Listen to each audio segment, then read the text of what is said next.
Welcome to Good Burger Reviews. My name is John, and I'm here to review a brand new 2026 movie. And that movie is Over Your Dead Body. Ew.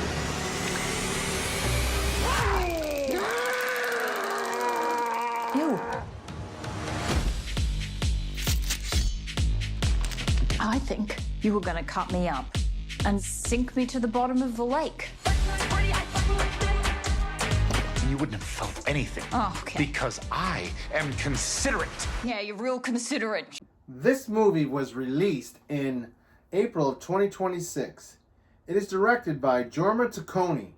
It is starring Jason Segel, Samara Weaving, Timothy Olymphian, Keith Jardine, Juliette Lewis, and Paul Guilfoyle. The basic premise: a dysfunctional married couple retreats to a scheduled cabin to repair their relationship, but each secretly plots to murder the other. So, Over Your Dead Body. I wasn't even sure if I was going to review this one. It was showing as a comedy, but then once I read the basic premise and who was in it, I thought, nah, I think there's more horror, or at least horror comedy in this. And it definitely is a horror comedy. And it leans, I don't know if it really leans either way.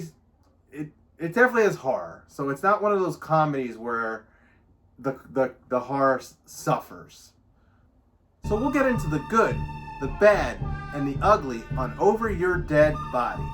The first thing I will put in the positives is this movie definitely found a way to subvert expectations in a neat way. It was told, I don't know if I would say in chapters, but there was a lot of flashbacks. And normally I get irritated with flashbacks. But the way this was executed, it was kind of comical. Because what would happen is something extreme would go down, the plot would twist, and then it would flip to say so many days earlier, so many hours earlier, and then you would see what led up to that plot twist. This happens, I think, a total of 5 times throughout the whole movie. And it made the watching experience fun, and it added that mystery, intrigue, and horror to this movie, which is my favorite aspects in scary movies like this. Who are you? I hate to overstep. It seems like you guys have some marital issues. Also, I'll put this in the positive. The question is this movie a slasher? Is it a haunted house? Is it a thriller? Is it a relationship movie? And it seems to be almost a little bit all of that. It wasn't really a haunted house. They were at a getaway. It was giving me, like, the fact that they were on a getaway was giving me the Bone Lake vibe, even though it wasn't 2 couples. What I will say is Samara Weaving and Jason Segel do find out that there are more people there lurking around at their vacation getaway than they know. And we'll just leave it at that. This movie does not hold back on gore. There is quite intense, gory scenes. The kills overall are decent. They leading up to the kills, the tension leading up to the kills is very impressive here. And I kind of touched on this already. I'll also put this in the positives. The blend of horror and comedy seems to be that perfect blend where the movie's pretty funny, but yet it's still pretty scary in the scary parts. And the comedy never took away from the horror, and the horror never, well, I don't know if horror ever takes away from the comedy. Sometimes, I guess, but. So that'll lead me to the mix. So what am I mixed on the most? Well, the first thing right out the gate is Samara Weaving. Now, Samara Weaving dug herself out of a hole for me with Ready or Not 2. And her character in this movie is definitely a mixed bag. And I'll just put it this way. Samara Weaving's character definitely has an arc. But she just starts off in a way that you just hate her. I just hated her in the beginning of it. She was just, and it's her character. It's not the acting. It's nothing about the actors. It's the character's way. The whole time, when you realize that this movie is about 2 people that are trying to kill each other, I'm rooting for the guy because she was just god awful. she was being a bee. She was high maintenance. She was constantly just taking a scene that seems to be going in a certain direction where you feel like, oh, this guy's Mr. Romantic Comedy. He's trying to make things work. And she's just being passive aggressive and annoying. You know, crush the garlic. It needs to be sliced. Yes, chef. But as their scenario unravels, her character does redeem herself more, and the character ended up growing on me once things start to unravel and once the wild card in this scenario comes into play. Samara Weaving's character definitely steps up.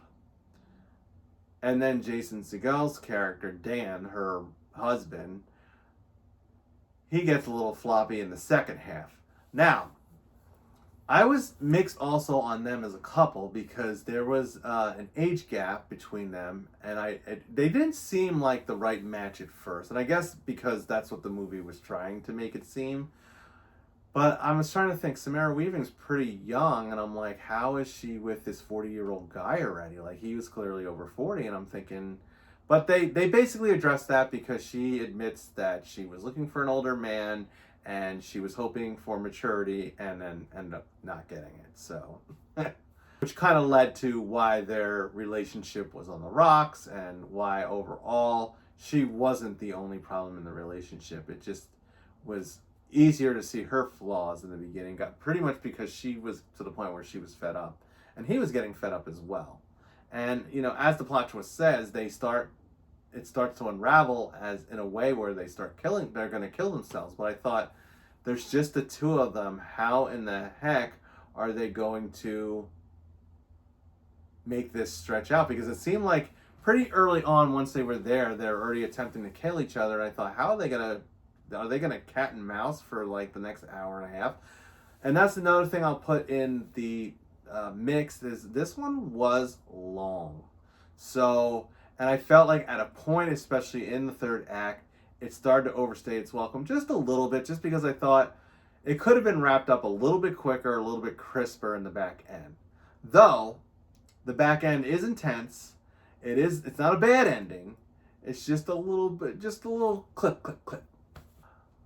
I will say here that there are other characters, and without kind of saying who they are, what they are, Juliette Lewis and Timothy Olymphian and another guy, I forget his name, I said it when I read the credits. Three of them are kind of a little group together. I really liked them.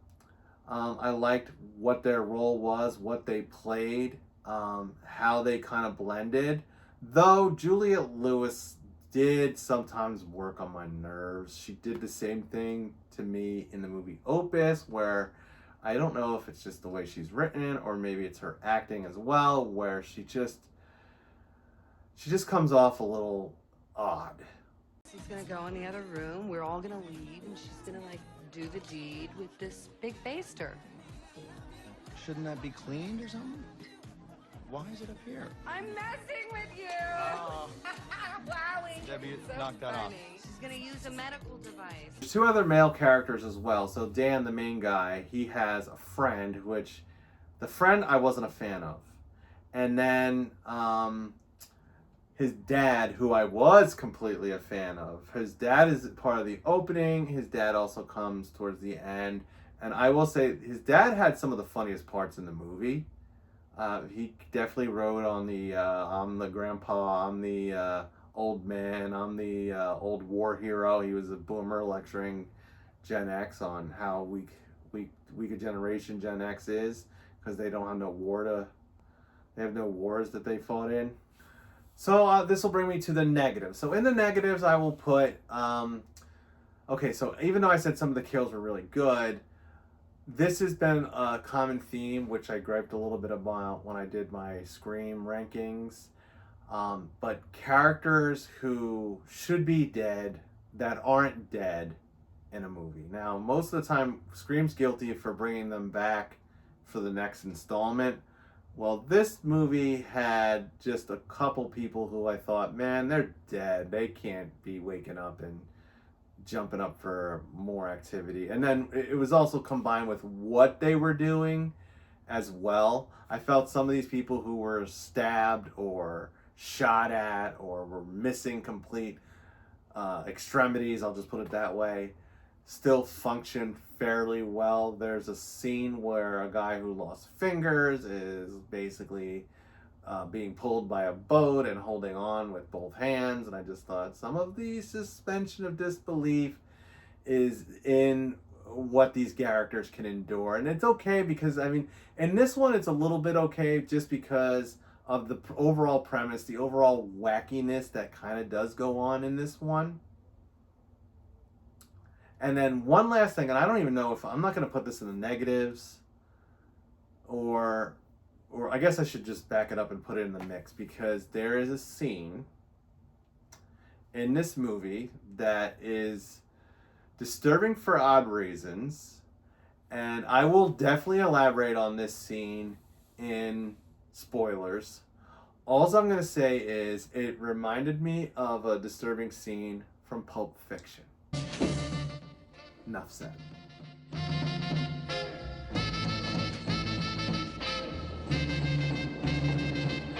So we're going to get into spoilers, and I am overall still working on the rating in my head, but I am recommending this one. It is in the theaters. I would say go ahead and go see it if you like horror comedies with lots of gore. Okay, so our main couples are Dan and Lisa. Dan is played by Jason Segel. Samara Weaving is Lisa. They are a couple on the rocks. They clearly, they just barely even seem like a couple at first. They go on this getaway weekend, and right out the gate, Samara Weaving's Lisa is acting up. She's just sassy, rude. He basically it seems like at first he's trying to patch things up between them, but she's just cut off, distant, just everything he does, she just has something to say, snarky about it. And they go into that for like the first few scenes once they're out and away, and then it kind of, all of a sudden, we flash to Dan's attempting to kill her, and I'm like, what the heck? Well, he's gonna kill her. He's trying to shoot her, but... Which feels even more dangerous.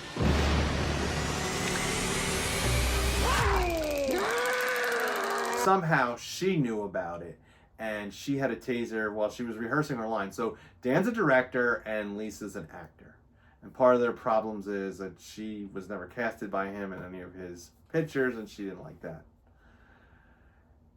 And also, I'll just get that part out of the way, she cheated on him at some point, but she knew that he was trying to kill her, and then it turns the tables right away where she's trying to kill him. And then this is where we flash back to the first time. It jumps back and shows, oh, a couple of days earlier, how he was planning it and how she was planning it and why. And I liked how that was unraveling. And then enter his friend, because they get to a point where they're battling for a little while, and the friend comes in, and he's supposed to help Dan kill her as well, but he's awful at it. He's oblivious to instruction.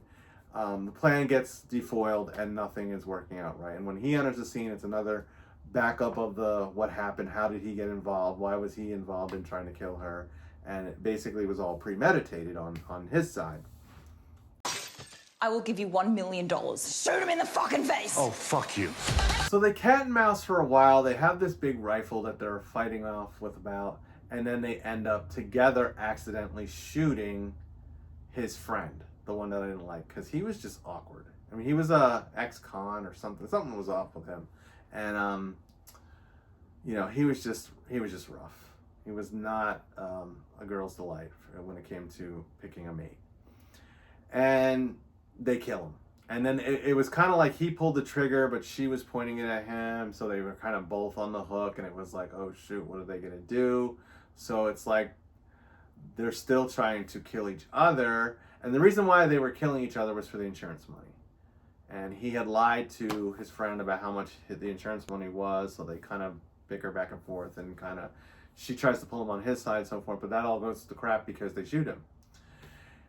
So now they're back to the original cat and mouse, and I thought, well, how's this going to last for another, yeah, it was still another hour or so to go. And all of a sudden, they're flipping around with this gun, and they accidentally shoot it off again into the ceiling, and boom, 3 people come collapsing out of the ceiling. Timothy Olyphant, Juliette Lewis, and the other guy, this tall, big, bald guy. Kind of reminded me of the killer Johnny from In a Violent Nature. But these 3 people fall out of the ceiling, and they're wearing his clothes, and they're wearing Dan's clothes. And then it goes back to another one of the, well, who the hell are these people? It jumps back to explain who they are. And who are they? They are escaped convicts. Well, the 2 guys are the convicts, and she's the security guard, or the officer, the bail officer, whatever she was. I mean, she was, I don't know how Juliette Lewis was ever, this character was ever a security guard in a prison, because she was just so quirky and dumb. But the trio of them were a great batch of little criminals now to enter the scene, because they basically want money to escape into wherever they can get out. They need a lot of money. And, you know, the first thing these 2 say is, oh, we only got $200, and that's not enough. They're going to kill him. But then Samara Weaving says, oh, I have 50 grand that I have hidden. I'll get it. We just wait for the bank to open. So that kind of extends that. Once that started happening, I thought, okay, now we're going to buy some time. It's not going to be just a cat and mouse between the 2 of them the whole time. But it still becomes a cat and mouse. Now it's kind of like her and him versus them. And it leads for some interesting scenes for the night that they're waiting for the bank to open. And this is where the Pulp Fiction thing happens. So they have them tied up downstairs, and they're kind of just doing the whole hostage thing for a little bit.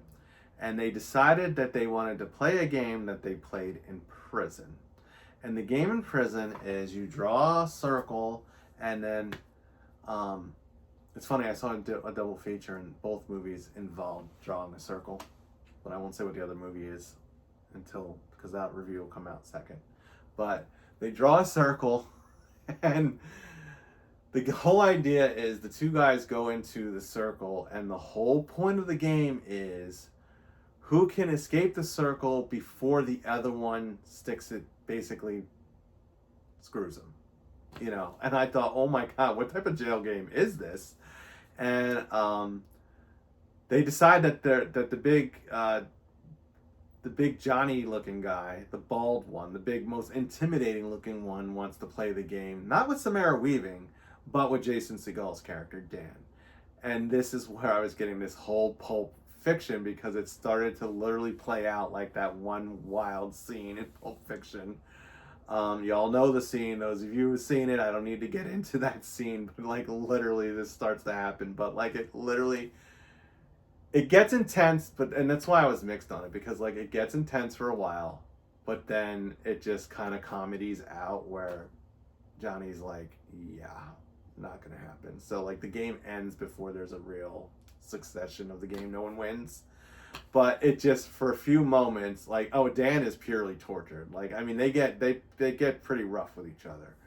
And then after that, they're tied up for a while, and then they're trying to plan a way to try and get out of this. So he tells the one guy that he had to poop, and he stuffs a pool ball in his sock and whaps him in the head, and then it becomes a cat and mouse again. And it becomes a cat and mouse between all 3 of them all the way to the end. Until, of course, remember I'd mentioned that Dan had a father, and Dan's father was being comical in the opening. Well, all of a sudden, out of the blue, as everything starts to go crazy, like literally, they stabbed the hell out of I'll call him Johnny because I can't remember his name. He looks like Johnny from In a Violent Nature. They stabbed the hell out of this guy Johnny, and like he should have been dead. He should have been dead. He had like 7 knives in him, and one was like in the back of his neck or head. It just, yeah, he should have been gone. But he comes out, and the other one, Timothy Olyphant, and we all know Timothy Olyphant as Scream 2 killer. He played Mickey in Scream 2, and now here he is kind of partnered up with Juliette Lewis. They're like the couple in their little trio. The other guy is obviously the oddball. And then he's about to like put a lawnmower in Dan's face. Well, anyhow, the dad shows up with this, like, oh, there was a Fast and Furious moment as well. So, like, there was a Pulp Fiction moment, and then there was a Fast and Furious moment, because this guy steals a car from the nursing home that he escaped out of because this quirky neighbor noticed that something odd was going on in the house, and reports back to the dad, and dad shows up just in the nick of time to run over Timothy Olymphian and save the day somewhat. But then it started jumping back and forth where they were getting the heads up, and then, you know, spoilers, and we're in spoilers, but they killed dad. So that part was a big mixed negative for me, because I thought, man, I really liked him. He was funny. He was supposed to save the day and then get saved too, but he gets killed. He's the one that gets his face in the lawnmower as well. So it battles out onto the lake, which was also giving me like a Bone Lake feeling. It just had that Bone Lake feeling. I just whatever it was, the setting. It's probably just the lake and the fact that they were in a getaway. But they end up, it goes back and forth a lot. That's why I said it got a little convoluted and a little just overstayed its welcome in the third act. But it finally wraps up with Samara Weaving and Jason Segel basically becoming triumphant and killing Timothy Olyphant is the last one they kill. I guess his name was Pete. They killed him last. And he had tried to kill her with a bag of rocks. He was going to sink her at the bottom of the lake, but they used the rocks to kill him. And Dan was the one who had his fingers cut off and was also being towed by a boat, you know, and in the final act. The end. And then, it does overextend its welcome again when they flash forward to him making a movie of what happened, and she has the role, but it was kind of a little long.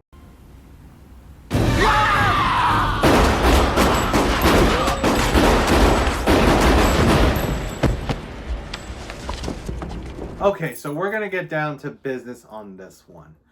Overall, I really did enjoy the blend of comedy with action and horror in this one, and the bloody kills and the comical way that they kept subverting expectations.